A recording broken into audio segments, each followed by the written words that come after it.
இன்னைக்கு வீடியோவில் ரெண்டு முக்கியமான விஷயத்தை பத்தி பார்க்க போறோம். ஒன்னு, அமெரிக்க அதிபர் டொனால்ட் ட்ரம்ப் பங்கேற்ற நிகழ்ச்சியில துப்பாக்கி சூடு நடத்திருக்கு. துப்பாக்கி சூடு நடத்தின நபர் யாரு, ஏன் அதை நடத்தினாரு? இந்த துப்பாக்கி சூடு அப்படிங்கிறது டொனால்ட் ட்ரம்பால அரங்கேற்றப்பட்ட ஒரு நாடகம் அப்படின்னு ஒரு பேச்சு எழுந்திருக்கு. அந்த பேச்சு ஏன் எழுகுது, அதுக்கு பின்னாடி இருக்கிற காரணங்கள் என்ன? இன்னொரு பக்கம் அமெரிக்கா ஈரான் இடையிலான பேச்சுவார்த்தையில ஈரான் லிட்டரலி அமெரிக்காவை இன்சல்ட் பண்ணியிருக்காங்க.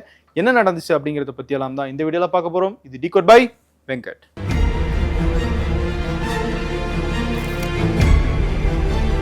இந்தியாவின் நம்பர் 1 டைல்ஸ் விற்பனையாளர் லட்சுமி செராமிக்ஸ். நம்ம ஷாப் அனைத்திலும் டாப். இப்போது பெங்களூர், மைசூர், ஹாசனில்.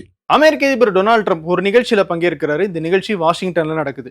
என்ன நிகழ்ச்சி அப்படின்னு கேட்டீங்கன்னா, வெள்ளை மாளிகை இருக்குல்ல, அந்த வெள்ளை மாளிகைக்கு ஊடகங்கள், பத்திரிகைகள் சார்பாக பத்திரிகையாளர்களை நியமிச்சிருப்பாங்க. அந்த பத்திரிகையாளர்களுக்கு மட்டும்தான் வெள்ளை மாளிகை அங்கீகாரம் கொடுத்திருக்கும். அவங்க மட்டும்தான் டொனால்ட் ட்ரம்ப் கிட்ட கேள்வியும் கேட்க முடியும். அப்படிப்பட்ட பத்திரிகையாளர்கள் அவங்களுக்குள்ளே ஒரு சங்கம் வச்சிருக்காங்க, ஒயிட் ஹவுஸ் கரஸ்பாண்டன்ட் அசோசியேஷன் அப்படின்னு அதுக்கு பேர். அந்த சங்கத்தின் சார்பில் ஒரு ஸ்பெஷலான பார்ட்டி, ஒரு டின்னர் ஏற்பாடு பண்ணப்படுது. அந்த டின்னர் நிகழ்ச்சியில் தான் அமெரிக்க அதிபர் டொனால்ட் ட்ரம்பும் துணை அதிபர் ஜேடி வென்ஸும் பங்கேற்கிறாங்க. வாஷிங்டன் ஹில்டன் அப்படிங்கிற ஒரு தனியார் ஹோட்டல்ல தான் இந்த நிகழ்ச்சி நடக்குது.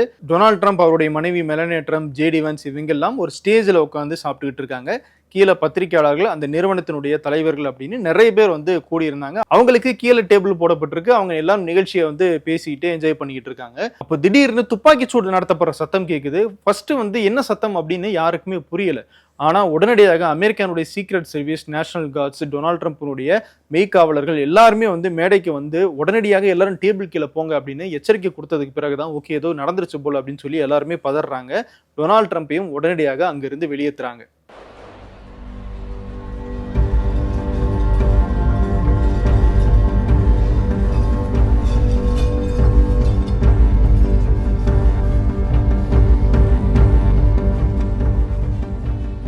இந்த சம்பவம் ஏற்படுத்தின பரபரப்பால அந்த நிகழ்ச்சி உடனடியாக அப்படியே ரத்து செய்யப்படுது. இந்த துப்பாக்கி சூட்ல அந்த நிகழ்ச்சியில பங்கேற்ற விருந்தாளிகள் யாருக்கும் எந்த விதமான காயமும் ஏற்படல. ஆனா ஒரே ஒரு பாதுகாப்பு படையை சேர்ந்த வீரருக்கு காயம் ஏற்பட்டிருக்கு அப்படின்னு சொல்றாங்க. அவரும் புல்லட் ப்ரூஃப் வெஸ்ட் போட்டுறதுனால மிகப்பெரிய பாதிப்பு எதுவும் இல்லை, அவர் சீக்கிரம் சரியாயிருவார் அப்படிங்கிற தகவலை அமெரிக்க அரசாங்கம் சொல்லியிருக்காங்க. சரி, என்ன நடந்துச்சு அப்படின்னு டொனால்ட் ட்ரம்பே கொஞ்ச நேரம் கழிச்சு பத்திரிகையாளர்களை சந்திச்சு சொல்றாரு. அப்போ இந்த பார்ட்டி நடந்துகிட்டு இருந்த போது இந்த பார்ட்டிக்குள்ள புகுந்து துப்பாக்கி சூடு நடத்துறதுக்காக ஒரு நபர் வந்திருக்காரு. அவர் தான் அந்த துப்பாக்கியும் சுட்டிருக்காரு. 5 ரவுண்டு கிட்ட சுட்டதா சொல்றாங்க. அவரே ஆனா தடுத்து சீக்ரெட் சர்வீசஸ் கைது பண்ணியிருக்காங்க.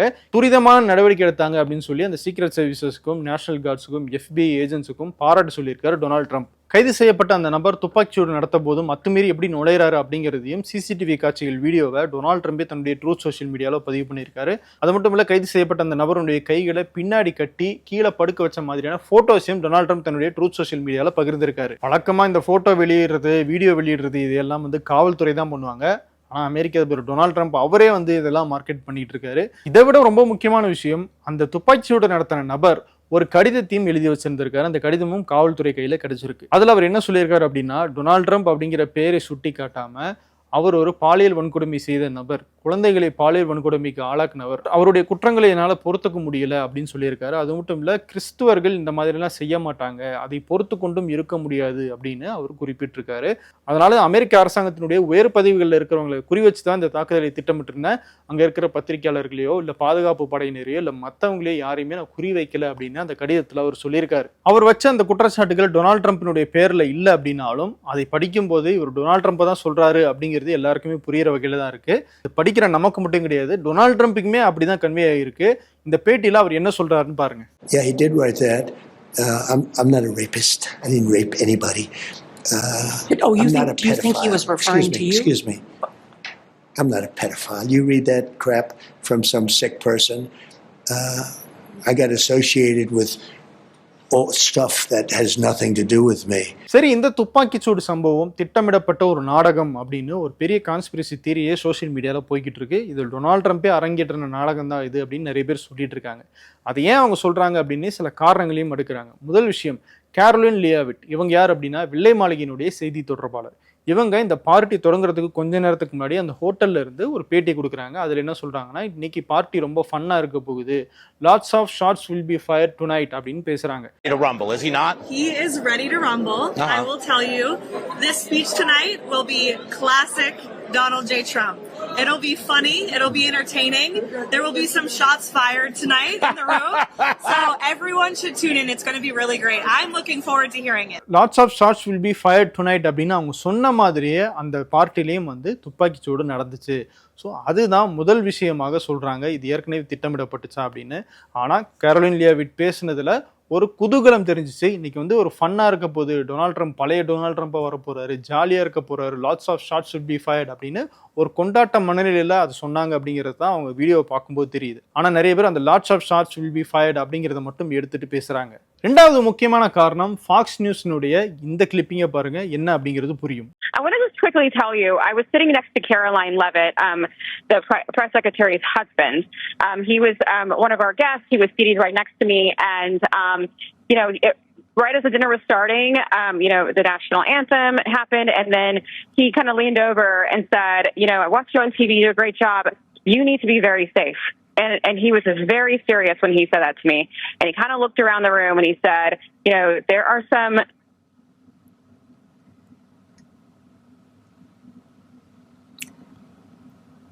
Sounds like we lost Aisha's phone there. And this happens, by the way, especially when you have so many people attempting to utilize the same cell service at the same time.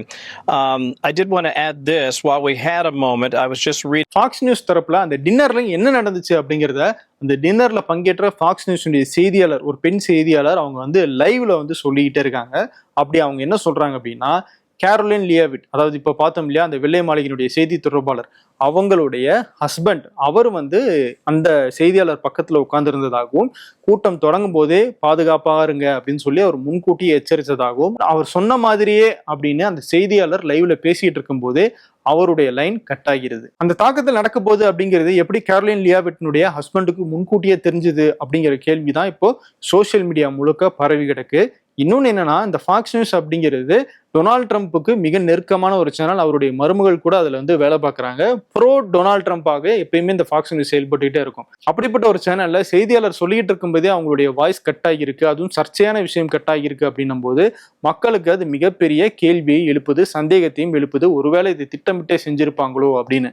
மூணாவது விஷயம், அந்த துப்பாக்கிச்சூடு நடத்திய நபர் எப்படி இந்த ஹோட்டலுக்குள்ள வந்தார்? சாதாரணமா ஒரு பிரதமரோ முதலமைச்சரோ ஏதாவது ஒரு ஹோட்டலுக்கு தனியார் நிகழ்ச்சிக்கு போறாங்க அப்படின்னா அந்த ஏரியாவை மிகப்பெரிய அளவுல பாதுகாப்பு வளையத்துக்குள்ள கொண்டு வந்திருப்பாங்க. அப்படி இருக்கும்போது அமெரிக்காவுடைய உச்சபட்ச தலைவர், அமெரிக்க அதிபர் டொனால்ட் ட்ரம்ப் பங்கேற்ற ஒரு நிகழ்ச்சி, அதுவும் ஒரு தனியார் ஹோட்டல் நடக்குது.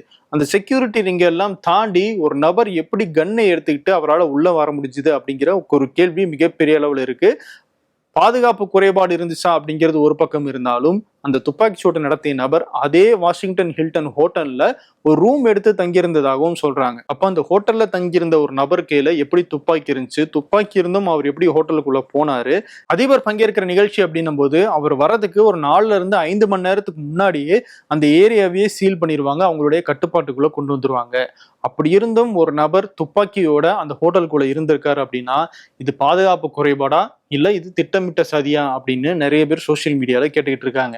4வது முக்கியமான விஷயம், இந்த துப்பாக்கிச்சூடு தொடர்பாக டொனால்ட் ட்ரம்ப் ஒரு பேட்டி கொடுக்குறாரு. அதுல அவர் என்ன சொல்றாருன்னா, இந்த மாதிரியான பாதுகாப்பு இல்லாத சம்பவங்கள் நடக்கும் அப்படின்னு தெரிஞ்சுதான் நான் வெள்ளை மாளிகைக்குள்ளேயே ஒரு பால் ரூம், அதாவது பார்ட்டி நடத்துறதுக்கு மிகப்பெரிய அளவுல வந்து ஒரு கட்டணம் கட்டிக்கிட்டு இருக்கேன்.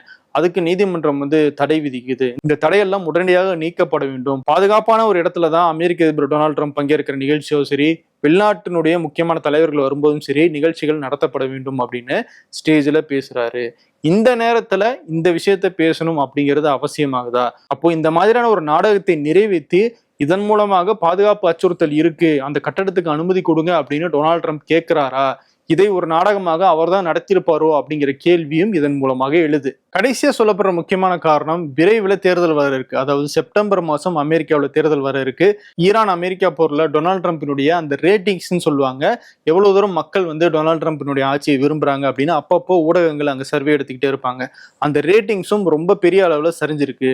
அதை மீட்டெடுக்கணும் அப்படிங்கிறதுக்காக இப்படிப்பட்ட ஒரு நாடகத்தை டொனால்ட் ட்ரம்ப் நடத்தினாரா அப்படிங்கிறது தான் அடுத்து சொல்லப்படுற முக்கியமான காரணம். நான் இப்ப சொன்ன இந்த காரணங்கள் எல்லாமே கான்ஸ்பிரசி தியரியாக தான் இருக்கு. அதாவது இதை நிரூபிக்கிறதுக்கு எந்த விதமான ஆதாரமும் இல்லை. அப்படி இருந்தும் இந்த மாதிரியான சந்தேகங்கள், இந்த மாதிரியான கேள்விகள் ஏன் வருது அப்படின்னு கேட்டீங்கன்னா, அதுக்கு டொனால்ட் ட்ரம்பினுடைய கேரக்டர் தான் காரணம். அவர் இப்படியெல்லாம் பண்ணக்கூடிய ஆள் தான், பப்ளிசிட்டி விரும்புறவர் தான், எதை வேணா அவர் செய்யறதுக்கு யோசிக்க மாட்டாரு அப்படின்னு தான் மக்கள் மனசுல அவரை பத்தின ஒரு பிம்பம் இருக்கு. அதெல்லாம் தான் இந்த கேள்விகளை எழுப்ப வைக்குது. இதுக்கு முன்னாடி டொனால்ட் ட்ரம்ப் கொல்ல 3 முறை முயற்சி நடந்திருக்கு. ஒன்னு பென்சில்வேனியாவில் 2024 தேர்தல் பரப்புரையில் அவர் ஈடுபட்டு இருக்கும்போது பிரச்சார மேடையிலேயே அவர் மேல துப்பாக்கி சூடு நடந்துச்சு. அதுல அவருடைய காதல காயம் ஏற்பட்டுச்சு. பின்னாடி இருந்த ஒரு நபர் அந்த துப்பாக்கி சூட்டுல உயிரிழந்தார். 2வது இந்த சம்பவம் நடந்து கொஞ்ச நாட்களுக்கு பிறகு வெஸ்ட் பாம் பீச் அப்படிங்கிற அமெரிக்காவுடைய மிகப்பெரிய பணக்காரர்கள் இருக்கிற ஒரு சொகுசான ஏரியா, அந்த ஏரியாவில் கோல்ஃப் விளையாடிக்கிட்டு இருந்தாரு டொனால்ட் ட்ரம்ப். அந்த கோல்ஃப் கிளப்னுடைய இன்னொரு முனையில இருந்த ஒரு புதற்குள்ள இருந்து ஒரு நபர் டொனால்ட் ட்ரம்பை நோக்கி துப்பாக்கி சூடு நடத்துறதுக்காக கன்னோட வந்திருக்காரு. ஆனா சீக்ரெட் சர்வீஸ் பாதுகாப்பு படையினர் அவரை மடக்கி பிடிச்சிட்டாங்க. கைது செய்யப்பட்ட அந்த நபர் பேரு ரயான் ரோத். அவருக்கு இப்ப ஆயுள் தண்டனை கொடுக்கப்பட்டிருக்கு. 3வதா இந்த தாக்குதல் நடந்த அதே மாசம் மார்லாகோ ரெசார்ட் அப்படிங்கிற டொனால்ட் ட்ரம்புடைய மிகவும் சொகுசான ஒரு ரெசார்ட் இருக்கு. அந்த பகுதியில் டொனால்ட் ட்ரம்ப் மேல துப்பாக்கி சூடு நடத்தணும் அப்படிங்கிற ஒரு இன்டென்ஷனோட ஒரு நபர் கன்னோட வந்திருக்காரு. அவரை போலீசார் சுட்டதுல அந்த நபர் இறந்துடுறாரு. இப்படி 3 முறை அமெரிக்க அதிபர் தேர்தல் நடக்கிறதுக்கு முன்னாடியே டொனால்ட் ட்ரம்பை கொல்றதுக்கு முயற்சி நடந்திருக்கு. அது ஏற்படுத்திய அனுதாபமும் அவர் இந்த அதிபர் தேர்தலில் வெற்றி பெற ஒரு வாய்ப்பாக அமைஞ்சுது அப்படிங்கிற கருத்து நிலவிக்கிட்டே இருக்கு. அந்த அடிப்படையில தான் இப்போ இந்த துப்பாக்கி சூடு நடந்திருக்கிறது. இது நடந்திருக்கிற நேரம் இது எல்லாத்தையும் வச்சு இது டொனால்ட் ட்ரம்பே நடத்தின ஒரு செட்டப்பா இருக்குமோ அப்படிங்கிற சந்தேகமும் எழுப்பப்படுது. சரி, ஈரான் அமெரிக்காவை இன்சல்ட் பண்ணியிருக்காங்க அப்படின்னு நான் சொன்னேன் இல்லையா, அந்த விஷயத்துக்கு வருவோம். ஈரானுடைய வெளியுறவுத்துறை அமைச்சர் அப்பாஸ் அரக்சி பாகிஸ்தானுக்கு போனாரு. உடனே நாங்களும் பேச்சுவார்த்தைக்கு ஆள் அனுப்புறோம் அப்படின்னு டொனால்ட் ட்ரம்ப் சொன்னார். ஸ்டீவ் விட்காஃப், லான்ஸ் குஷ்னர் இவங்க 2 பேருமே நாங்க பாகிஸ்தானுக்கு அனுப்ப இருக்கிறோம் பேச்சுவார்த்தைக்கு அப்படின்னு டொனால்ட் ட்ரம்ப் சொன்னாரு. ஆனா ஈரான் தெளிவாக சொன்னாங்க, நாங்க அமெரிக்கா கூட பேச்சுவார்த்தை நடத்துறதுக்குலாம் ஈரானுக்கு போல, எங்க கிட்ட ஒரு டிமாண்ட்ஸ் இருக்கு, அதை நாங்க பாகிஸ்தான்கிட்ட கொடுப்போம். பாகிஸ்தான் வேணும்னா அதை அமெரிக்கா கிட்ட கொடுக்கலாம். நாங்க அமெரிக்காவோட நேரடியாக பேச்சுவார்த்தை நடத்த தயாராக இல்லை அப்படின்னு சொல்லியிருந்தாங்க. இருந்தாலும் நாங்க ஆள் அனுப்புவோம்னு டொனால்ட் ட்ரம்ப் சொல்லிக்கிட்டே இருந்தாரு. கடைசியில் என்ன ஆச்சு அப்படின்னா, அப்பாஸ் அரக்சி பாகிஸ்தான்ல வேலையை முடிச்சுட்டு அவர் ஓமனுக்கு கிளம்பி போயிட்டாரு.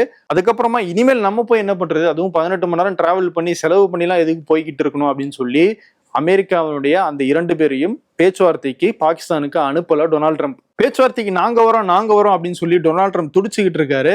ஏன் இந்த போரை முடிக்கணும் அப்படிங்கிற அந்த நல்ல எண்ணம்லாம் கிடையாது. அவருக்கு அங்க கடுமையான பிரஷர் ஏறிக்கிட்டே இருக்கு. என்ன அப்படின்னா, அமெரிக்காவுக்கு இந்த ஸ்டேட் ஆஃப் ஹோர்முஸ்ல இருந்து எண்ணெய் வாங்க வேண்டிய தேவை இல்லை அப்படின்னாலும் இந்த ஸ்டேட் ஆஃப் ஹோர்முஸ் வழியாக உலகத்துக்கு எண்ணெய் போறது கம்மியா இருக்கு அப்படிங்கறதுனால அமெரிக்காவிலையும் எண்ணெய் விலை ஏறி இருக்கு. அதனால அங்கேயும் பெட்ரோல் டீசல் விலையெல்லாம் ஏறிட்டு இருக்கு. மக்கள் எல்லாம் இப்பயும் அதிருப்தி தெரிவிக்க ஆரம்பிச்சிட்டாங்க. ஸோ அந்த ப்ரெஷர், அடுத்து எலெக்ஷன் வருது அந்த ப்ரெஷர், தன்னுடைய ரேட்டிங்ஸ் குறைஞ்சிருச்சு அந்த ப்ரெஷர், இது எல்லாமே சேர்ந்து எப்படியாவது இந்த போரை முடிச்சிடணும் அப்படிங்கிற ஒரு நோக்கத்துல அமெரிக்க அதிபர் டொனால்ட் ட்ரம்ப் இருக்காரு. அதுதான் அவரை அந்த பேச்சுவார்த்தைக்கு போறதுக்கு தூண்டி இருக்கு. ஆனா ஈரான் ஸ்ட்ராங்கா சொல்லிட்டாங்க, உங்களோட இது வரைக்கும் நான் 3 முறை பேச்சுவார்த்தை நடத்திருக்கோம், 3 முறையும் நீங்க சொன்ன நம்பிக்கையை காப்பாற்றவே இல்லை, இனிமேலும் உங்களை நம்பி நாங்க பேச்சுவார்த்தைக்கு வர முடியாது அப்படின்னு ஈரான் இன்சல்ட் பண்ணியிருக்காங்க. சரி, பாகிஸ்தானுக்கு போன ஈரானுடைய வெளியுறவுத்துறை அமைச்சர் அப்பாஸ் அரக்சி அவர் கொடுத்த டிமாண்ட்ஸ் என்ன அப்படின்னு பார்த்தோம்னா, முதல் விஷயம், ஸ்ட்ரெய்ட் ஆஃப் ஹோர்முஸ் பழைய நிலைமைக்கு வராது, அதுல நாங்க சுங்கவரி வசூலிக்கிறது உறுதி அப்படின்னு சொல்லியிருக்காங்க. அந்த ஸ்ட்ரெய்ட் ஆஃப் ஹோர்முஸ்ல இப்ப நாங்க கப்பல்களை அனுமதிக்கிறது இல்லை. அதுல கப்பல்களை அனுமதிக்கணும் அப்படின்னா முதல்ல அமெரிக்கா எங்களுடைய கப்பல்களை முடக்கிறத நிறுத்தணும். அந்த முடக்கத்தை நீக்கிட்டாங்க அப்படின்னா அப்பதான் நாங்க பேச்சுவார்த்தைக்கு வருவோம். அந்த பேச்சுவார்த்தை முடிஞ்சதுக்கு பிறகு பின்னால எங்களுடைய அணுசக்தி திட்டம் பத்தி நம்ம பேசிக்கலாம், இப்போதைக்கு அதை பத்தி பேசாதீங்க, இந்த டீலுக்கு ஓகே அப்படின்னா நாங்க பேச்சுவார்த்தைக்கு வரோம் அப்படின்னு ஈரான் தரப்புல சொல்லியிருக்காங்க. சொன்ன கையோட ஓமனுக்கு போய் ஓமனோடையும் இந்த ஸ்ட்ரெய்ட் ஆஃப் ஹோர்முஸை கண்ட்ரோல் பண்றதை பத்தி அப்பாஸ் அரக்சி பேசியிருக்காரு. ஓமனும் பாசிட்டிவான சிக்னல் கொடுத்திருக்காங்க. ஓமனும் ஈரானும் சேர்ந்து ஸ்ட்ரெய்ட் ஆஃப் ஹோர்முஸ்ல ஒரு நல்ல முடிவு எடுப்போம் அப்படின்னு ஓமனுடைய வெளியுறவுத்துறை அமைச்சர் பதர் அல்புசைதி அவர் சொல்லியிருக்காரு. இதை விட ரொம்ப முக்கியமான மூவாக ஓமனுக்கு போயிட்டு அங்கிருந்து அப்பாஸ் அரக்சி ரஷ்யாவுக்கு போயிருக்காரு. ரஷ்யா அதிபர் புட்டினை அவர் சந்திக்க இருக்கிறாரு, ஆதரவு கேட்க இருக்கிறாரு அப்படின்னு சொல்றாங்க. இது வரைக்கும் ரஷ்யா உதவி செஞ்சிச்சு அப்படிங்கிற தகவலாக மட்டும்தான் கிடைச்சிச்சு. என்ன உதவி செஞ்சாங்க, எப்படி செஞ்சாங்க அப்படிங்கிறதெல்லாம் இல்லை. இப்ப அதிகாரப்பூர்வமாகவே ஈரானுக்கு ஆதரவான நிலைப்பாடுல நீங்க எடுக்கணும், உதவிகள் செய்யணும் அப்படின்னு ரஷ்யா கிட்ட ஈரானுடைய வெளியுறவுத்துறை அமைச்சர் பேச இருக்கிறதாகவும் தகவல் வெளியாகி இருக்கு. இது ரொம்ப முக்கியமான மூவாக பார்க்கப்படுது. ஏன்னா இந்த பிரச்சனையில ரஷ்யா வெளிப்படையாக ஈரானை ஆதரிக்க ஆரம்பிச்சாங்க அப்படின்னா அது ஈரானுக்கு மிகப்பெரிய பலமாகும். இதுல ஈரானுடைய கை இன்னும் ஓங்க ஆரம்பிக்கும். அதனால திட்டமிட்டு ஈரான் இந்த ஸ்ட்ராட்டஜியை செஞ்சுட்டு இருக்காங்க அப்படின்னு சர்வதேச அரசியல் பார்வையாளர்கள் சொல்றாங்க. இப்போ டொனால்ட் ட்ரம்ப் பேச்சுவார்த்தைக்கு போலாமா வேணாமா அப்படிங்கிற ஒரு ஆழ்ந்த யோசனையில இருக்காராம். அவங்களுடைய அதிகாரிகள் கிட்ட பேசிட்டு இருக்கிறதாக தகவல் வந்திருக்கு. அவர் என்ன முடிவெடுக்கிறாரு அப்படிங்கிறத பத்தி தொடர்ந்து நம்ம டீகோட் நிகழ்ச்சியில் பார்க்கலாம். அடுத்த வீடியோல உங்களை மீண்டும் சந்திக்கிறேன். நன்றி. 29 வருட நம்பிக்கை, 20 லட்சம் திருப்தியான வாடிக்கையாளர்கள். இந்தியாவின் நம்பர் 1 டைல்ஸ் விற்பனையாளர் லக்ஷ்மி செராமிக்ஸ். நம்ம ஷாப் அனைத்திலும் டாப். இப்போது பெங்களூர், மைசூர், ஹாசனில்.